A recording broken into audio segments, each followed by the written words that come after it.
I don't know why I turned the recorder on tonight. The house is quiet in the way only old houses get. Not peaceful, just still. My name is Robert. I'm 87 years old. I've lived in this house for 42 years, long enough that the walls remember things I pretend not to.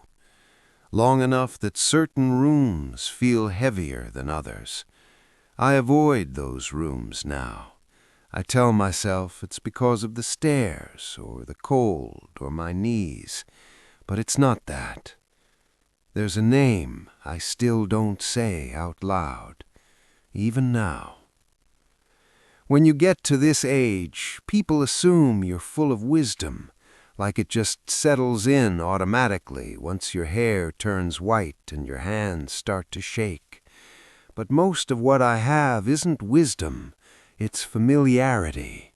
Familiarity with regret, with quiet, with knowing exactly when something went wrong and realizing you never went back to fix it.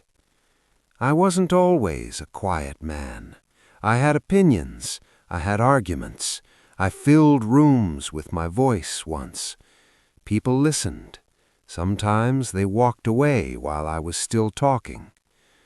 I worked most of my life. Same place, same routine. I liked the predictability of it. Clock in, clock out. Bring home a paycheck. Sit at the table. Eat dinner. Read the paper. Sleep. Repeat. It gave me a reason to believe I was doing what I was supposed to do.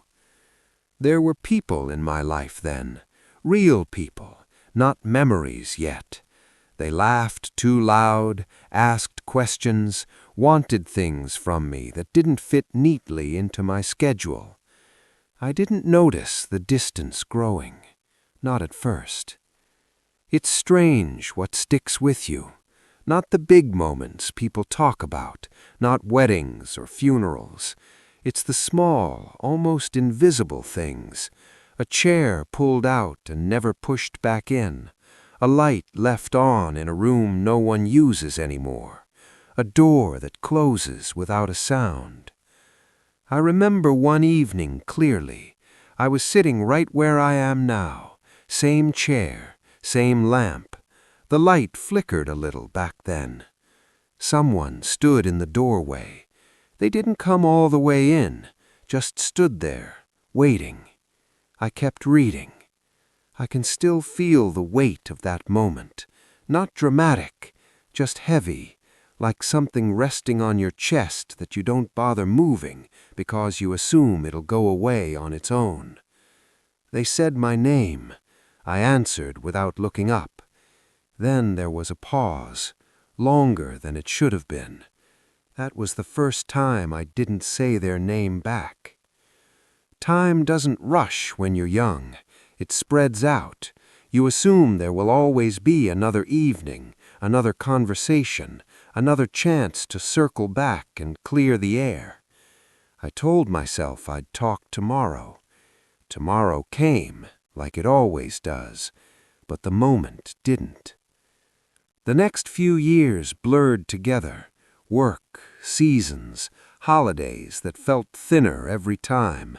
We learned how to exist around each other without really meeting anymore. Polite words, short answers, careful movements, like we were trying not to bump into something fragile. I noticed the silence before I noticed the absence. There was a morning when the house sounded different. I can't explain it better than that.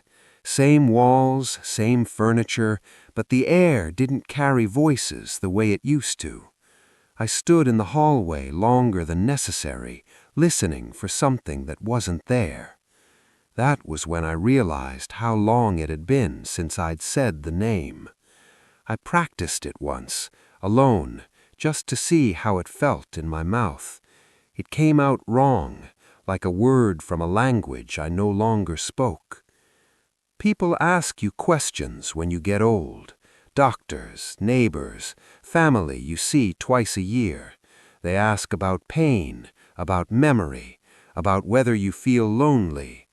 No one asks about the conversations you never finished. I replay that evening sometimes, the doorway, the pause, the way the light from the lamp didn't quite reach where they were standing. I imagine myself putting the paper down, turning my head, saying the name, just once. I don't imagine what would have happened after. That part doesn't matter anymore.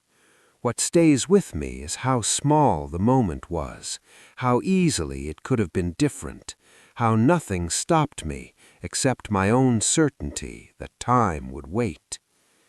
Years later, someone else said the name to me, gently, like it might break. I nodded, pretended it didn't land somewhere deep and sore. I never repeated it. Now the days are shorter, not on the clock, in me. I feel it when I wake up, when I sit too long, when the house creaks at night and I realize there's no one left to ask if they heard that too. I still don't say the name, not because I don't remember it, because I remember it too well. There's a kind of quiet that only comes when you've lived long enough to see the end of most stories. Friends pass, neighbors move away, photographs lose their edges. You stop correcting people when they get details wrong. The name sits with me in that quiet. Sometimes I wonder if saying it now would change anything. I don't think it would. This isn't about fixing the past. That door closed the way it closed, softly, without asking permission. It's about carrying something unfinished all the way to the end. I've had a long life, longer than I expected, longer than some deserved.